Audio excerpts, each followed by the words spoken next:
Build your better breakfast at Subway with the tasty 250 combo, a 16-ounce cup of freshly brewed Seattle's best coffee, and any delicious egg muffin melt. And don't hit the snooze on this deal. Right now, come in before 11 a.m. for a $5 foot-long breakfast sub. Subway, eat fresh.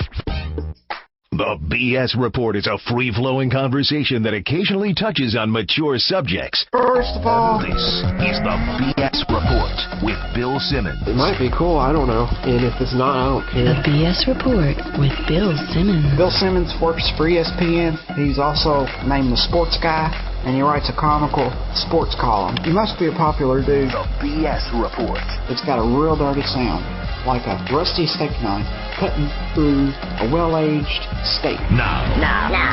Here's Bill Simmons. Welcome to the BS Report. Another sunny day here in Southern California. Sorry for disappearing the last few days. I was in New York City for 7 or 8 days. I can't even remember. But the podcast just sounds terrible when you do them from your hotel room. Now I'm back in the ISDN line. We have a little treat for you. My favorite baseball guy from ESPN, Buster Olney, on the Subway Fresh Take Hotline. What's happening? Not much, Bill. It's a great start to the playoffs so far. Thanks for having me. I would say, I would describe round one like this. The highs have been awesome, but everything else has been really mundane. Like the Reds offense didn't show up. The Twins really just no-showed. But then on the other hand, you have the Halladay no-hitter. You have Lincecum, who in a lot of ways was almost better than Halladay's no-hitters, whereas it sounds. Then you had the Brooks was here game yesterday. I'm calling that the Brooks was here game after Shawshank. The Eichel's home run, I thought, was my single favorite moment of the whole round. I mean, how are you feeling about these playoffs through 5 days? Good. I mean, you're right. You wish the Twins had given the Yankees more of a fight, and you could see in Ron Gardenhire's face after Game 3. I think one of the writers went into the room and said, the question to him was something along the lines of, "You've been dominated by the Yankees. How can you explain it?" And the look on Gardy's face, you could see that he was like, I really can't. And he feels like that during the games, they've been closer than they really appear. But at the end of the day, 9 straight postseason losses. I thought they would do better. I did expect the Phillies to completely dominate the Reds because their pitching is so good. And on Saturday, when I was around some Yankees, some of those guys are saying quietly, wow, the Phillies look like they're going to be a great team. And it just, coincidentally, I happen to get to know Brooks Conrad a little bit this year, and watching that yesterday was just excruciating. Knowing how much he cares, knowing how much work he's put into getting to this point, and then, to see that moment yesterday, and we can just see him killing himself, and you feel so terrible for him. I read your blog every day. You were on this Atlanta defense pretty early, the infield defense, and it just seemed like, I'm not saying that play itself, obviously, like, you look at like Game 6 of the 86 World Series, everybody points to the Buckner play, but really it was a microcosm of all the things that were wrong with that team that led to the team collapsing. And with Brooks Conrad, that was it went through his legs, they lost the game. But really, it was a microcosm of what's really wrong with that team. Can you win with an infield defense like that? Especially when the two pitchers that you're relying on primarily are two sinker ball guys in Hudson and Lowe. And that's, if you're Bobby Cox, you're waking up on Monday, and he told reporters he was going to sleep on the decision whether or not to play Conrad today in Game 4, and of course normally it would be a no-brainer because it looks like he's got the defensive yips. You'd get him out of there, but really what's his alternative? Is he going to put Eric Hinsky, who hasn't been a third baseman for a long time over there? Is he going to put Troy Gloss, who now is in his mid-30s, really can't play that position anymore, and he knows he has Derek Lowe. So right. He's probably going to have a game in which he's going to have more ground balls at any point. It really is a tough spot for them to try to win, especially they just have no margin for error with that offense with Shepard Jones and Martin Prado out. When they brought Wilson in Game 2 for the 6-out save, that's not something they normally were doing during the season, correct? No, and I thought it was a mistake by Bochy. Because I hate when – this is my all-time pet peeve, and this is something that Grady Little did that was one of the reasons I want to run him out of town. But I don't like when managers manage differently in the playoffs. Then don't vary from what you did during the season. Like, why mix it up in a bigger game? Like, hey, you never asked Brian Wilson to get 6 outs, then why do it in one of the biggest spots of your season? I agree with you, and it's interesting. I think most players would agree with you. The biggest complaint that you'd hear from guys during the postseason is, how suddenly, the manager would handle that situation totally different, and a guy who'd been used consistently in a 6th and 7th inning role suddenly was ignored. It drove them crazy. And the other day when they brought Brian Wilson, and I, covered Bochy as a coach, I've known him for a long time, but when I saw that, I was like, wow, really? Because let's face it, there's only one Mariano Rivera. And and the way that he can do that, and he's so efficient, he usually averages about 14 pitches an inning. Brian Wilson is a high wire type closer, throws a lot of pitches, never gives in to the hitters. And as soon as he came in, I'm thinking, my goodness, he's going to have to throw 36 to 40 pitches to get through these 6 outs. That's a tough assignment for a guy who doesn't have great stuff. And plus, you have the adrenaline of you're in the playoffs. Yep. You're so fired up. You're at home. You don't want to ask that guy. He's already crazy anyway. You don't want to. I thought that was weird. Back to the Twins-Yankees for a second, though, because we brought it up, then we got away from it. You said how, that they asked Gardenhire, what's the answer? It seems like the answer is pretty simple to me. The Yankees get to spend a lot more money on players than the Twins do. And if you take somebody like Morneau out and you have Mauer, who's the best player on the team, who obviously is a little bit hurt, I think we can agree, they don't have a chance. You just law of averages. They're not going to win 3 out of 5 games with 2 bullets in their gun versus the 6 that the Yankees have. Is it just unfair? I thought they were more closely matched this year than at any time. And you're right. Imagine if the Yankees didn't have, Justin Morneau is to the Twins what Mark Teixeira is to the Yankees. Imagine, how different they would look if they had to deal without that. And it's even more pronounced because you say they don't have as many guys. But this year at least they had Francisco Liriano. They had a power pitcher. So you thought that would give them a better chance. But a couple things happened, besides the Morneau injury. I'm convinced Joe Mauer was really hurt in this series. You could see the way he swung, when he made that throw into center field in Game 3. When he tried to transfer his weight on the throw, it looked like his left leg just collapsed underneath him. And Jim Thome, who was so great during the regular season, before the game I was standing next to the batting cage and I was looking at him, he was really trying to stretch out his back, and he kind of swung in batting practice the way that you would when you woke up at 7 o'clock in the morning to go hit a bunch of shag balls at a golf course. It was just easy, just trying to get loose. I don't think he was healthy either. And given that Liriano, they didn't win his game, they just don't have that much power pitching. And I think that's one thing they absolutely have to have, and any small market team has to have. If they're going to match up with a big market team like the Yankees, like the Red Sox, they got to have power pitching, and they really don't have a lot of it. The other night, it took 68 pitches before the Yankees had a missed swing, and that's just not going to beat them. Looking at that Mauer thing, I was against that contract as much as I like him, just because, and I think you and I even talked about it on this podcast, just because when you're a smaller market team, and they have a little more money to spend now than they did, but man, if you miss with a contract like that, it's all over. Like the Yankees can throw $80+ million at Burnett, and if he sucks, it's fine. We'll spend money, but if you miss on that Mauer contract, you're crippled for the rest of the decade. Are you worried about him long term?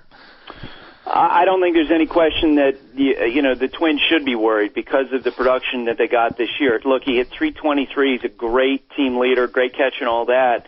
But part of the reason why you give a guy $184 million, to be the signature guy in your franchise is because he hits for power, and he didn't. And I don't know.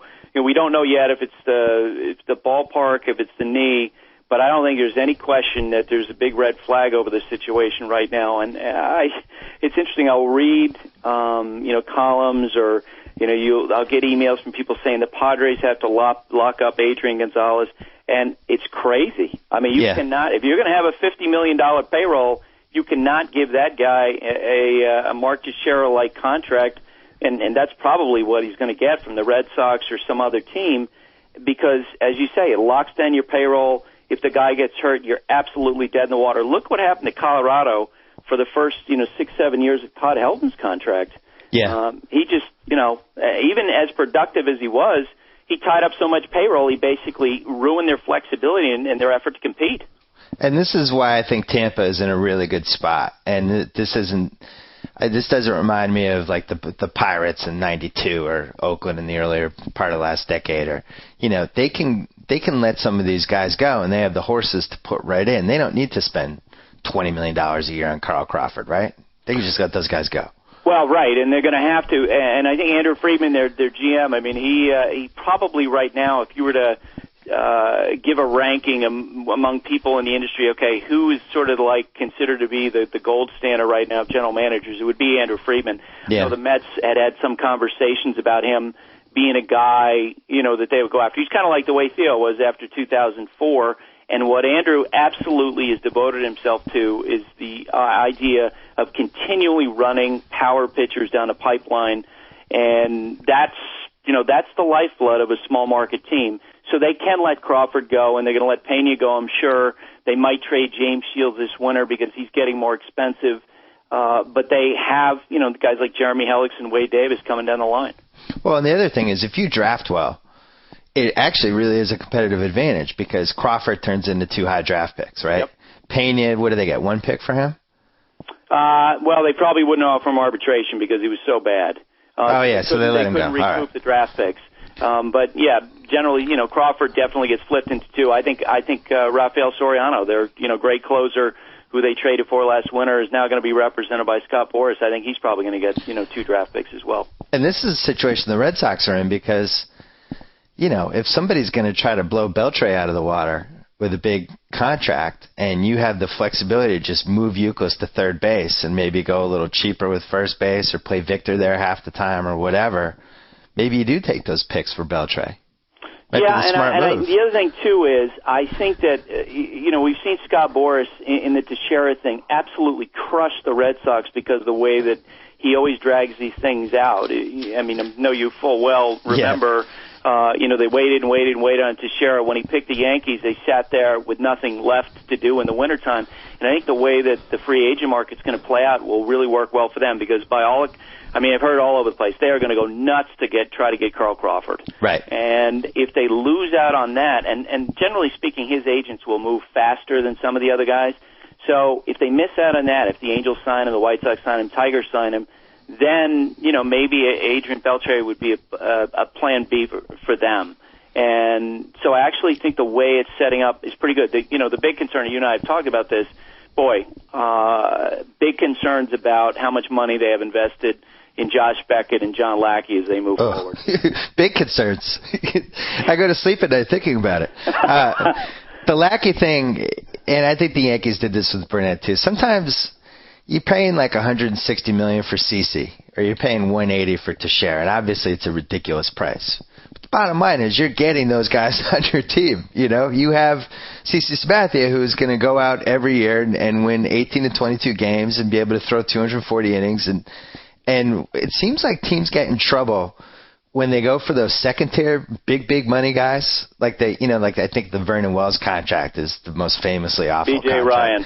B.J. Ryan, John Lackey, Burnett, these guys in that like 60 to 80 million range. The Mets. Jason Bay. Those are the guys that seem like they kill. Those are the contracts that seem like they kill teams. The bridesmaid contracts. Yeah.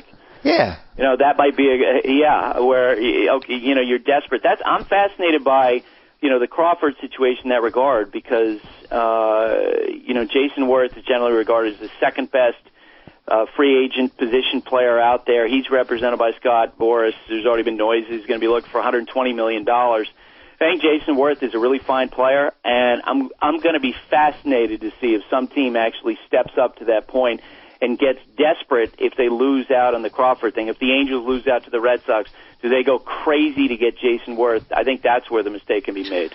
And I think, going back to the bride analogy, I think Crawford is somebody you want to get married to. And he's somebody that I wouldn't mind overpaying a little bit, and then maybe you flip Ellsbury for something or whatever. But I just think he'd be, I trust him. I trust that he's going to produce. He's heading into the absolute apex of his career, and he's also a great guy. And I think he'd go over really well in Boston. I just think that would be a smart signing. I endorse the Carl Crawford for the Red Sox. At any point, have you in your travels have you gotten a chance ever to meet him, talk to him? No, but everybody, it's like the Granderson thing. He's one of those guys who's on that Granderson level where people meet Granderson and it's like they've been touched by the hand of God for 15 minutes. It's one of those things. We did a thing last winter. I went down. He does workouts. He lives in Houston, and I went down there for one of his workouts, and it was ridiculous. I had never seen a baseball player, put in that kind of work. And obviously, it's not a one-day show because, if your average major league player tried to do the work that Crawford was doing, he'd be falling over after the first hour out of 3. Yeah. And, I mean, he's so devoted to being a great player. And, you think about it. He basically played no baseball until he was, essentially until the end of his high school years. He was, number one prospect in college basketball, number one prospect in college football. And he played baseball because his family needed money. And he's devoted himself to being a great player. And the great thing about him is he's such a range of skills. Let's just say his speed diminishes a little bit and he can't steal 50 bases anymore. He's still going to be a shutdown left fielder.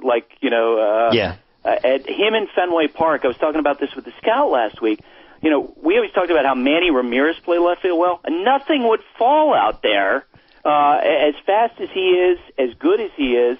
And the other thing, too, is he hits for more power than I think people realize. Right. And, maybe that's where the season or the winter heads for the Red Sox. I don't think Ellsbury could come back. I think too much happened. It's like a bad relationship. You just got to move on. You just start to date other people. And then Papelbon, when you have Bard, who is just better at this point and a better bet for a closer, I just don't see how you bring him back. And then you think all right, well, how are they going to trade him? Obviously, people watched him last year. It seems like during the winter, and you and I talked about this by email, during the winter, teams start talking themselves into closers. We saw this happen with K-Rod.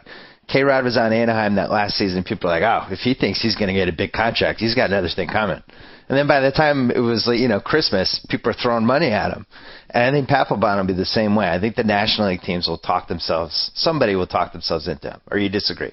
Well, no, I agree. And the thing is, too, and I actually wrote today about Rafael Soriano, who's going to be the number one, closer on the market. And it seems like, that's one of those situations where philosophically teams are saying, we don't want to pay for closers. It's not a good investment because they go up and down too much. They're too volatile in their performance. You don't want to do it.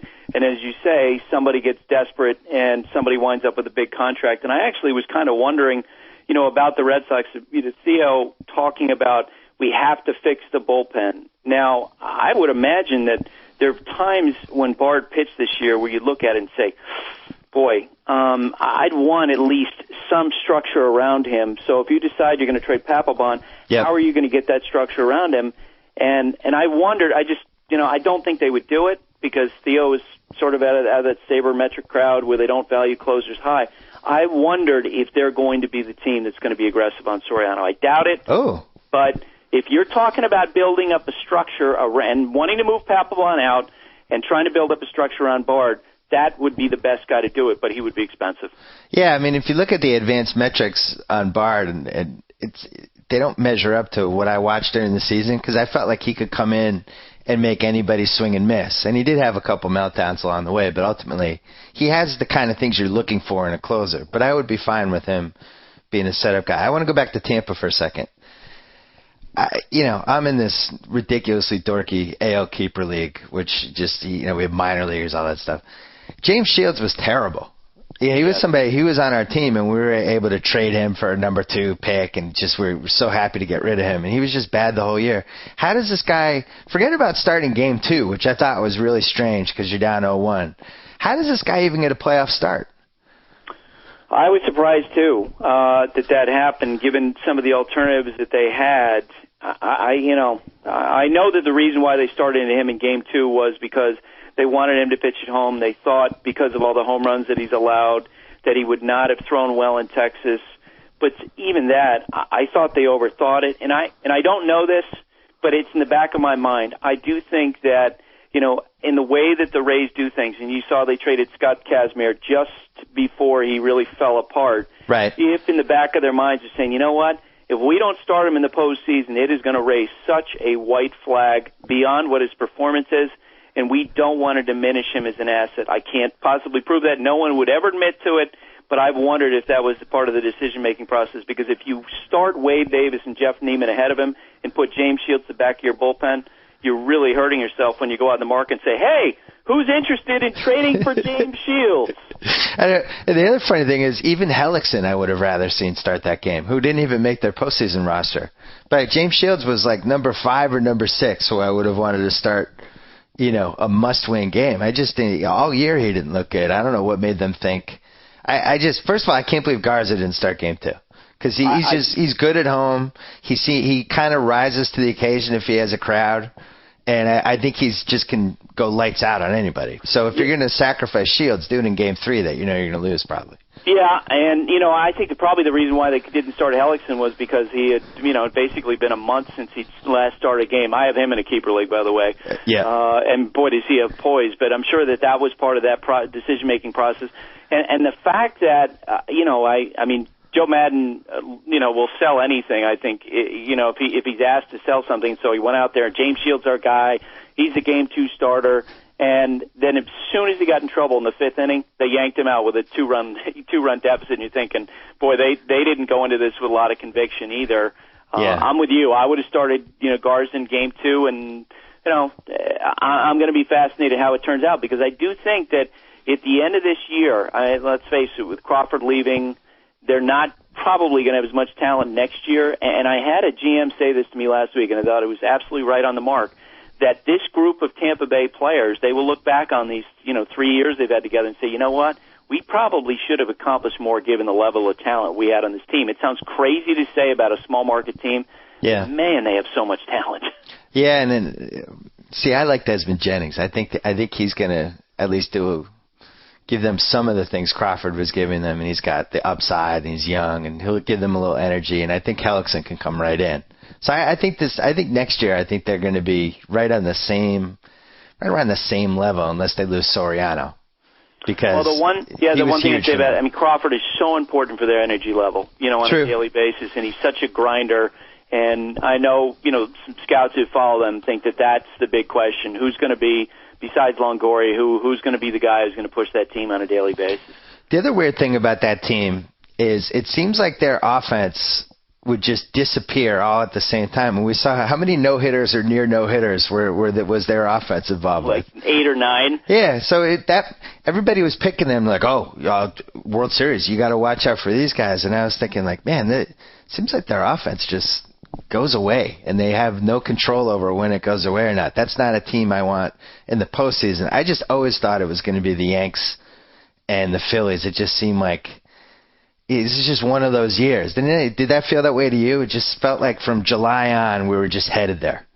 Well, I must say, at the beginning of the year, I definitely was part of the chorus of the Rays are going to be one of the great teams we've ever seen because of the depth of their pitching. And I thought their offense was going to be a lot better. But, let's face it comes down to 2 guys. One, Carlos Pena, who can be so erratic. Yep. He was so bad. He hit 111 in September. And the other guy is the guy that makes everybody scratch their heads all over baseball, and that's B.J. Upton. And no one can figure out why he's not better than he is. It's interesting. When you get into conversations about the Rays with players on another team, that's the first thing that's, what's the deal with B.J. Upton? That people are fascinated by his talent, and they can't figure out why he's not better. And when you have basically in the middle of that lineup, 350 strikeouts between those 2 guys, or 320 strikeouts between those 2 guys, that's going to take down an offense, I think, over the course of a season, and that's been part of their problem. And they didn't totally get what they were expecting from Longoria this year. Now, do you think that was because of who he had behind him? Yep, I do. I think there are times when, scouts are telling me that he was expanding a strike zone in part because he probably felt like he needed to, because they had and I wish I had the numbers in front of me, but they had so many strikeouts out of their 5, 6, 7 holes in their lineup, and that's why, even on the last day before the trade deadline, when the Manny Ramirez, his name was across the waiver wire, the Rays put in a claim because they saw this huge hole in the middle of their lineup, and they've been trying for 2 years to fill it. They tried Pat Burrell, they brought in Brad Hopp, they tried him, they tried Manny Ramirez, and they just tried to get Manny Ramirez, and they just haven't been able to locate someone to bat behind Longoria. Got 164 for Upton and 158 for Pena. Exactly. Wow. And then 124 for Longoria. Right. And I mean, and that's supposed, you know, and as I say, I mean, you just love their talent. I think their front office has done a marvelous job, but it's really hard to have an elite offense maintain any kind of production against good pitchers when you got guys who strike out that much. I mean, think about what Roy Halladay probably will, if they were to face the Rays lineup in the World Series, he'd look at that lineup and say, okay, here's the weak spot, here's the weak spot, here's the weak spot. I'm going to pitch to get to those guys. Speaking of Halladay, you know, I'm much worse about this than normal people who write for a living, but the code of in the media room, and it's just not to root for these guys. You had to have been rooting for Halladay, right? Oh yeah, I think, you know, and the first thing after he pitched a no-hitter, I called J.P. Ricciardi, who was the GM in Toronto, and you know, J.P. had always been the guy because every guy, you know, around baseball, you can go up to, you know, a clubhouse kid, you can go up to a coach, you can say, okay, tell me the real story in this guy, and you can usually find, you know, stuff on pretty much everybody. You can't find a person to say a bad word about Roy Halladay in terms of his preparation, in terms of the way that he treats people. And JP, when I talked to him that night, he told me that the real story, I mean, and this was on the same day that the Randy Moss stuff played out. Yep. And, you know, we had the summer Brett Favre, we had the Manny Ramirez stuff and all that. And I said, okay, tell me when you started talking to Halladay about the trade situation. In the spring of 2009, Halladay, you know, met with him in a trainer's room down in Dunedin, Florida, and said, look, you know, I see you guys are going to cut payroll. If you have an opportunity to get me to a winner, that would be great. You know, keep me in the loop. And he never talked about it publicly. And these conversations went on for 5 months, and all he did was to continue the same preparation day in and day out, coming in at 11 o'clock in the morning for a 7 o'clock game, never looking cross-eyed at an infielder, let a ball go through his legs, never complaining publicly when the Jays scored 1 or 2 runs for him constantly. He was the ultimate professional and ultimate teammate. And after he threw his last game, he signed a jersey and he sent it up to JP. And you hear stories about him like that all the time. He's not in it to say, look at me. He's in it to win. And I agree with you. That was one where you were rooting for him. And as a Red Sox fan who watched him play the Red Sox for most of this decade, and every time he pitched, it was such a treat to watch him pitch. And it wasn't just that he had good stuff, but just the way he handled himself, and he worked fast, and the way his teammates kind of interacted with him. And it always felt like no matter how bad their team was, it was going to be a tough game to win. And when he became available, it was like, oh, obviously we have to get this guy. And I was very upset that we didn't trade Buchholz for him.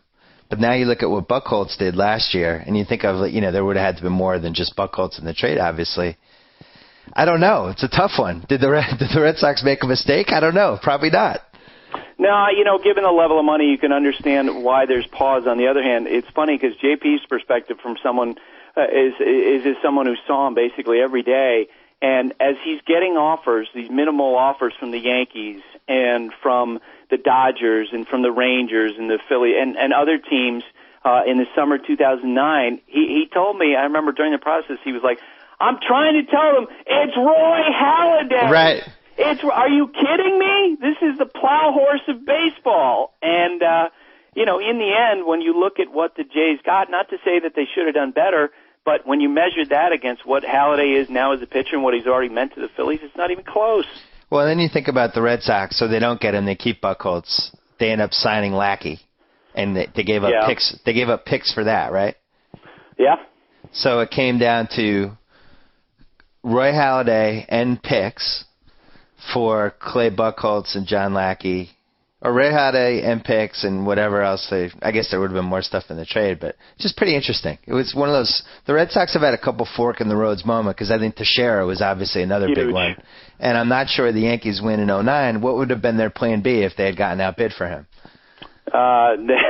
Well, who was? I'm trying to remember who it was. It was like that spring before when Aaron Boone got hurt, and they were telling us for 2 weeks they were going to use Michael Lamb at third base. Right. Meanwhile, they're trying to get A-Rod. Yeah, I mean, it was one of those situations where they were talking about someone like that at first base. I mean, there's no question in terms of the defense and all that stuff. I agree with you. That if you're talking about, sort of lining up the Red Sox against the Yankees, if 2004 was one turning point, I think that this year of the negotiations was the next turning point. No question. And then when they don't want to go over a certain price because they don't have the money, but then John Henry spends $500 million to buy Liverpool. It's like, all right, well, do we have money or not? Could you just we spent $170 million last year, so obviously we have money.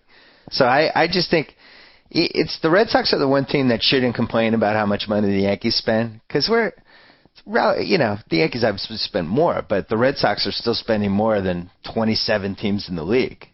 I don't think it's not like we don't have an advantage. A huge advantage. And by the way, after I got called by a bunch of reporters from England after that, and they were all asking about John Henry as an owner.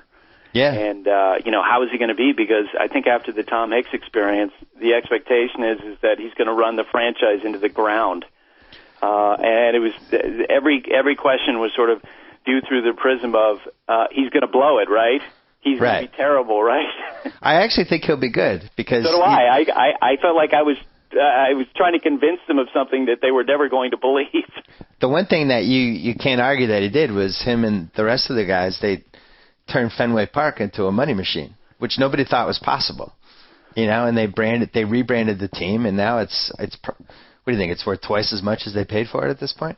And he wants them to do well. That's there's no question about that. He'll put the money into it. Probably the worst thing and he lets his baseball people do their jobs. Yeah. Probably the worst thing that he has done is let the internal politics at times become a problem too long, rather than step in and say, okay, Larry, you stay over in this corner, Theo, you stay over in this corner, and please don't interact. Right. Back to Holiday for 1 second. He crossed paths with Roger Clemens in Toronto. Do you think that affected the path of his career at all, watching the work ethic that Clemens had when he was a young pitcher, or am I making too much of that? I did a long story on him back in 2003, and I think that, for him, sort of the turning point was when Mel Queen, a pitching coach in Toronto, Halladay got off to a great start in his career, flirted with a no-hitter. It was the number one pick, and then he started to regress, and the simple problem was that he threw over the top, and his fastball, believe it or not, based, relative to what we're seeing now, he had no movement on his fastball. And so Mel Queen, they sent him to the minor leagues, and Mel Queen, this pitching coach, walked into this little room, I think it was in Chattanooga, and said to him, Roy, if you don't do something to change the way that you get movement on your pitches, you're going to be out of baseball in 3 years. And that scared Roy like crazy. Wow. That was the staring into the abyss. And so they lowered his arm angle, and suddenly he's got this pitch that, Derek Jeter says, the movement on his fastballs that Derek Jeter says is the best in baseball. Wow. And obviously, I think he probably was scared enough that he developed a lot of work ethic. There's a lot of similarities to me between Strasburg and Halladay in the way that both those guys sort of stared into the abyss of failure and were really driven by it. Since we went to 3 rounds in the playoffs, and it became pretty clear that if you have a great 1-2-3 and you have a closer and you have one setup guy, you could do some damage in the playoffs. Is this Phillies 1-2-3 the best we've seen in the modern 3-round playoff era? Wow. Because I was trying to think of somebody that was, or something that was better than this 1-2-3, and Maddox, Glavine, Smoltz. In 95, it was 3 rounds, though, in 95? I can't even remember. No, It wasn't. It was? Yep. Yeah. Oh, yeah, you're right. It was. That was the first year. You had Seattle Yankees in the first round. Yeah, right. I think those 3 guys were probably the best 3, but it's interesting. There's always been, and I think Smoltz absolutely subscribes to this because we've talked about it, that, Glavine and Maddox, for, all their greatness, they're both going to the Hall of Fame. They weren't necessarily well suited for the postseason because they didn't have power stuff. And, Oswalt was terrible in Game 2, but he can be better than what he was. And last night, Hamels' 119th pitch was 95 miles an hour. Yeah. And so I do think that's a great question, and I think you could make a fair case that these guys are the best 1-2-3 we've seen. Now, like that Atlanta team, the question might turn out to be the back end of the bullpen and whether or not it can hold up the rest of the rotation. Well, because I was thinking, when has anybody had a number 3 like Cole Hamels in the playoffs? That guy's is he a number one on 27 of the teams, heading into this? It's just kind of crazy. I'm looking at the 2007 Red Sox right now. No, I thought for a second, but no. Yeah, it's just, I think if you have those top three, it's just, it's such an advantage. Now, obviously, Lidge is the well, in the Yankee teams that I covered, they had guys who, when you look at their overall resume, you wouldn't count them as being number one. All the time at the level of where Hamels is, but in the postseason, David Wells and Orlando Hernandez, They just had an October gene. And, you mix in a Clemens, you mix in a David Cone, you mix in a Pettit, that's pretty good too. But, certainly, you can make a case, you're exactly right, for these three guys being the top three.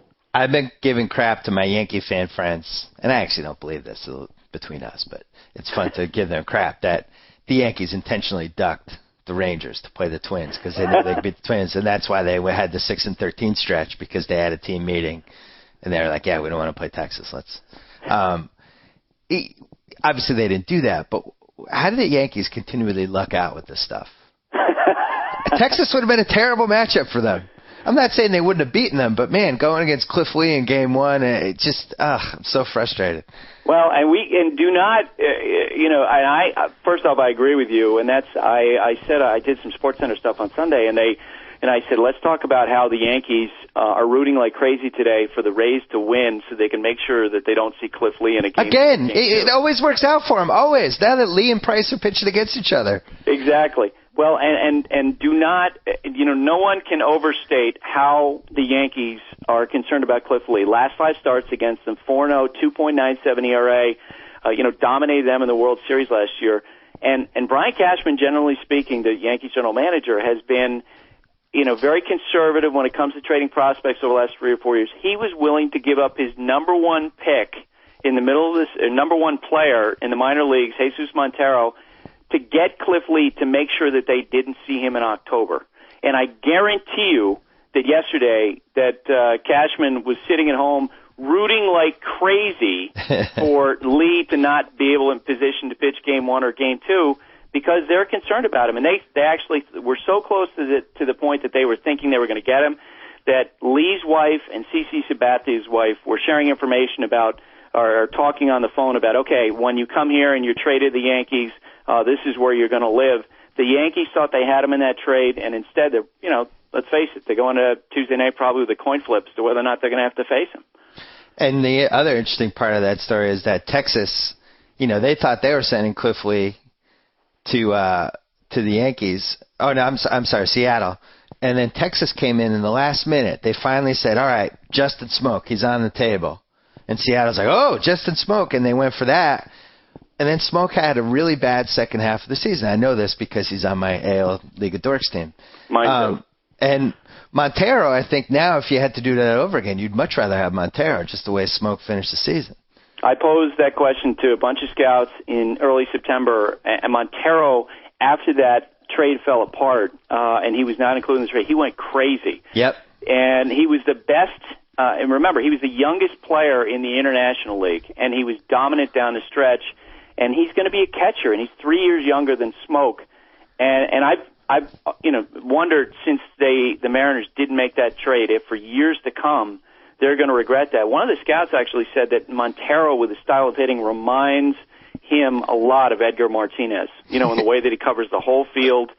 And wow, boy, he looks like he could be good. The only question is whether or not he can catch on a regular basis, and I think the Yankees will go into spring training next year with an open mind about putting him on their major league team to start the year.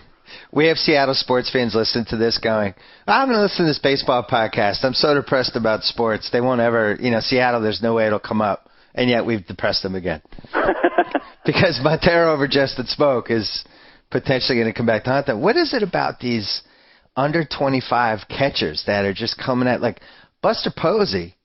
And then you look at Santana before he got hurt. What a tragedy that was. I still blame our third base coach. And then you have Montero. Like, where are these catchers coming from? Well, I mean, first off, it certainly. I think that if you look at the trajectory of Montero and Posey and sort of how they were developed, there's such a lack of catching in baseball now that teams are more willing to look at, good offensive players and say, hey, let's try a catcher. That certainly is what happened with Posey. He was a middle infielder, probably could have played anywhere on the diamond, and they thought, well, you know what, he's a good enough athlete and has enough aptitude to try to catch, and that's why the Yankees are giving Montero as much time as possible to try to do that. Because let's face it, if you get a catcher who's a plus offensive player, it is such a big advantage. And that's going back to your question about Seattle regretting, Justin Smoak. Justin Smoak has to be a top 5 first baseman all of baseball. He has to be Todd Helton. Yeah, he has to be Todd Helton, basically. Exactly. He has to stand out to separate himself from the rest of the pack of first basemen. On the other hand, if Jesus Montero comes up and he hits, 310, 320, he's going to separate himself almost right away. And again, to go back to the Seattle thing, that's why it was a little bit confusing in the end why they didn't take Montero over Smoak. Well, that's why, I do this trade value thing for the NBA, and I wouldn't do it for baseball just because I don't know enough, and I would probably screw it up. But if you did a trade value thing for baseball, but let's say Santana comes back, he's totally healthy, you could argue that Santana and Posey, of all the position players, are the 2 most valuable because of the positions they play. And if those guys are going to have a 400-plus on-base percentage and hit for some power and also be good catchers, that's the single biggest advantage you can have out of the 8 positions, right? And to bookend back to what you were saying, that's why the Twins gave Joe Mauer the contract. Because they thought he was going to hit for that kind of power at that position. And if you get that and just even serviceable defense, the value is off the charts. Philly or the New York Yankees, who is more likely to take one on the chin in round 2? I think the Yankees, I think the Yankees are going to win, but I think they're more likely to take it on the chin because the pitching matchups, no matter what they are. I mean, we know this. It's kind of like when the Red Sox and Yankees would play in the earlier part of the last decade. Neither team, feared each other because they saw each other so often. And the Rays don't fear the Yankees. That's pretty clear. And Posada has real throwing issues, and the Rays, the one team in the playoffs that seemingly could take advantage of it. And if they play the Rangers, then they're going to have to deal with Cliff Lee twice, and that's a big problem for him. C.J. Wilson also threw really well. So, to me, either one of those teams are fully capable of beating the Yankees. I can't see the Giants or the Braves beating the Phillies. Really? You're ruling out? No chance. Wow. See, I don't know. It looks too easy. Anytime it looks too easy in baseball, some sort of weird monkey wrench gets thrown in. I just think with the Giants, that the stadium is so cool, and they haven't been there in a while, and it seems like every once in a while the Giants kind of throw their hats into the ring.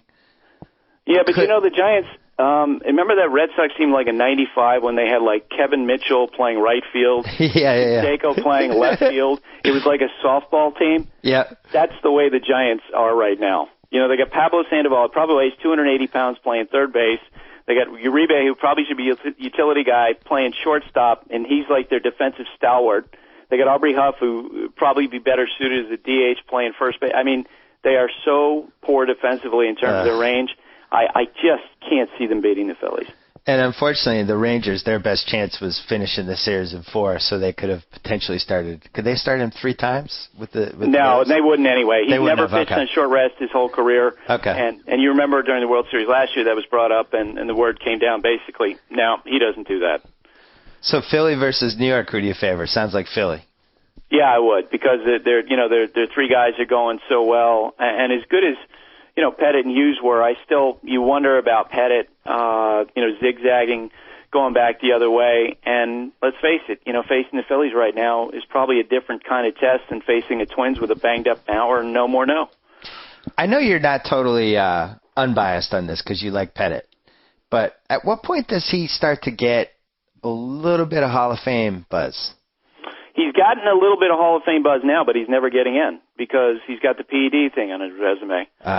He's never going to get in. I mean, he could pitch another 20 years and win another 250 games, and he's never getting in the Hall of Fame. I'm absolutely convinced of that. Anyone who's even touched by it, forget it. And the fact is that a lot of writers, all it takes is 25% plus one, are going to look at that and say he's a PED user. I'm never voting for him.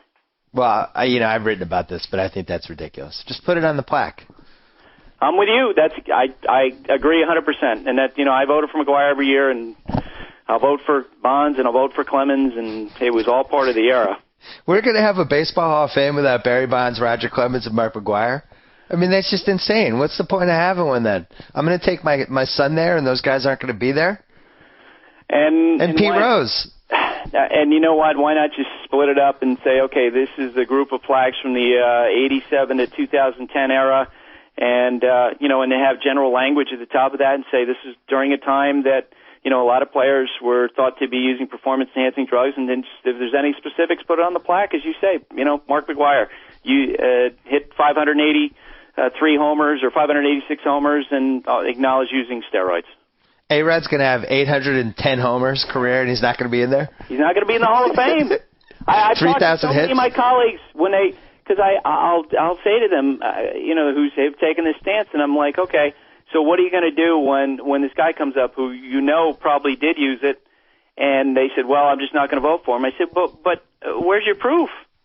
Right. What level of proof do you have? And I do think the writers are painting themselves into a box that becomes very difficult. Your proof is that you saw the guy had back zits in 1999, and then say, yeah, I saw he had acne on his back. I can't vote for him. And the problem is that and the problem is if you're a writer and you're writing a column and you're saying who's on your ballot and you leave a guy off, that's what you're going to write?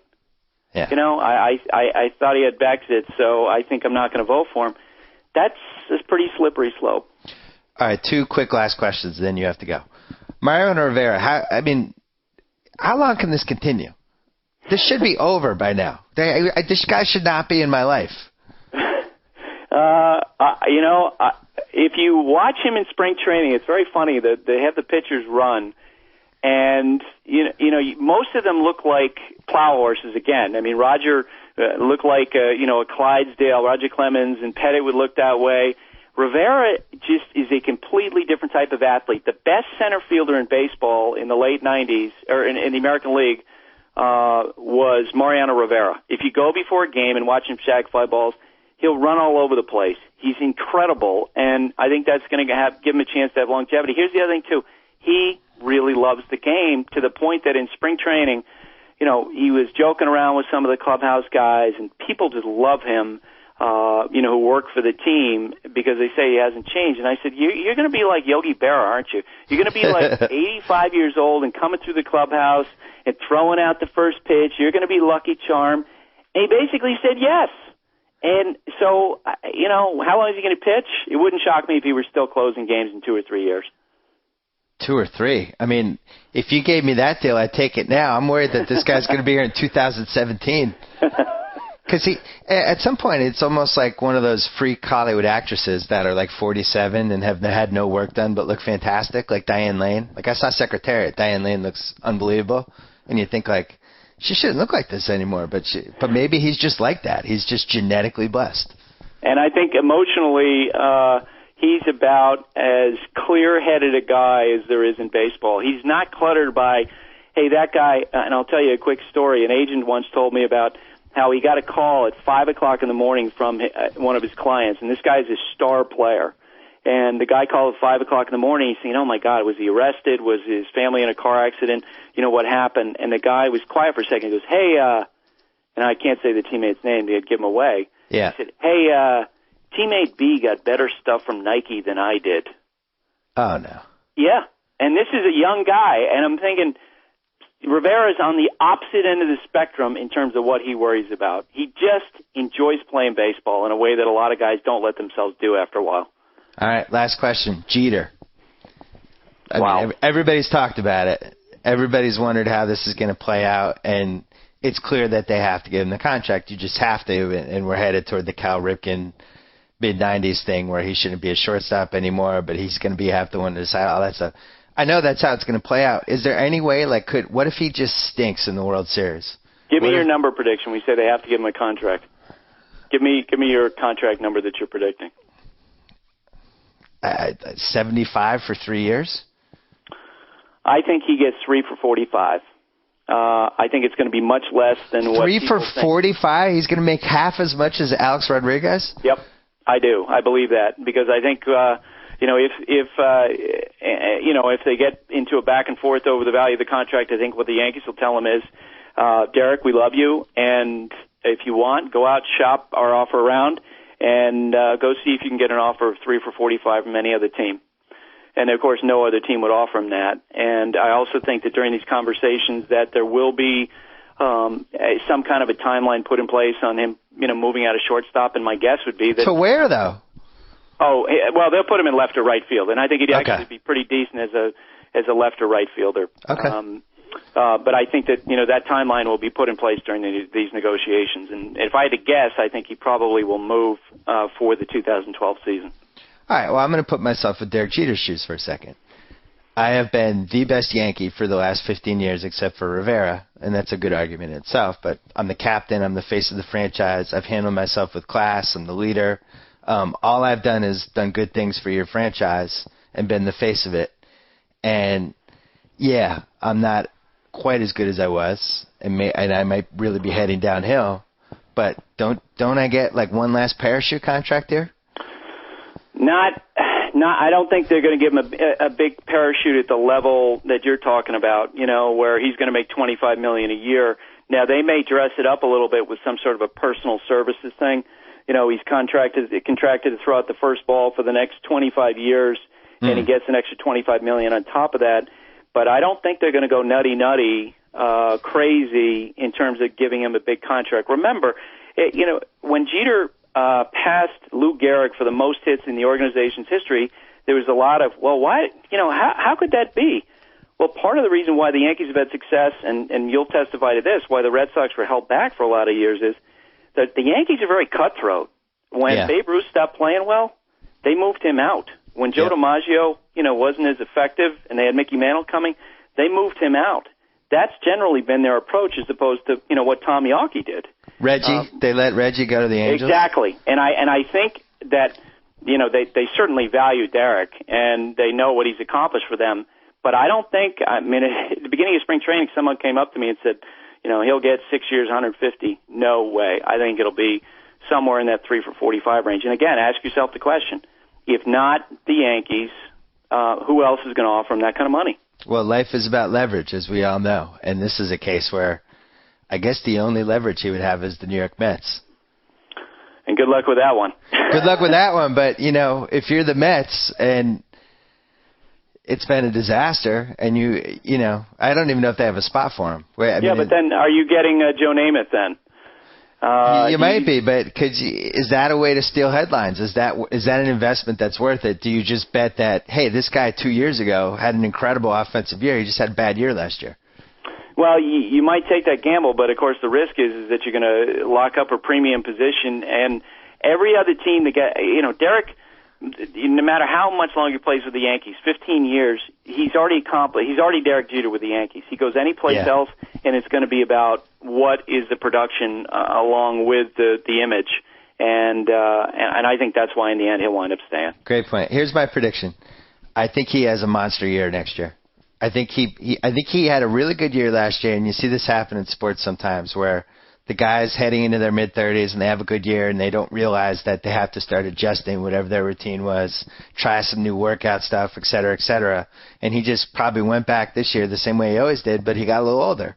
So now what do? He's, I think we can all agree, a fantastic competitor and somebody with great work ethic. I think he's going to spend the winter figuring out, okay, what do I have to do now to get back to where I was? I'm not counting him out. Does that make sense? Yeah, and I think he's going to be better in 2011 than he was in 2010 offensively, but I don't think he's going to go back to being a 330 hitter. I think those days are over. All right. Well, we'll see. So you're going to come back to promote your book because it's still a few weeks away, but just throwing it out there for people. It's called How Lucky You Can Be. It's about Coach Don Meyer. And next time when you come back, you can talk about it. But I just wanted to let people know they can pre-order this book because it comes out next month. I appreciate that. You give one sentence description of what it's about. He broke Bob Knight's record for career wins for any 4-year college coach from a wheelchair because he was in an accident in 2008 and he had a semi head-on and his life was they had to life flight him twice to save him, and when they did the surgery to save his life, they discovered that he has terminal cancer. And so the book is really about the 2 years that he's had since that accident. Okay. And I just for the record, I'm very happy that this book wasn't called The Last Night of the Patriots Dynasty, because that could have been the sequel to your Last Night of the Yankees Dynasty book. And it would have been right after 2004 somehow, and I would have tortured myself to read it. So I'm glad you didn't write that. Buster, come back during the World Series, and then we could officially do the whole book thing. I appreciate it, Bill. Thanks for coming up. Thanks. So I get to sign off. Whoa! Thank you for downloading the BS Report with Bill Simmons. Too much fun. Check out more podcasts at the iTunes Music Store or at PodCenter at ESPNRadio.com. Peace out. We wrap up the BS Report with this final thought. Breakfast is the most important meal of the day, so build a better one at Subway with tasty choices like the delicious 250 combo, a 16-ounce cup of freshly brewed Seattle's best coffee, and any scrumptious egg muffin melt. That's a lot of breakfast for a little coin. And for a limited time, come in before 11 a.m. for the 2 newest $5 footlong breakfast subs, the hunger-busting steak, egg, and cheese, or the new Sunrise Subway Melt, just $5. Only at Subway. Subway. Eat fresh.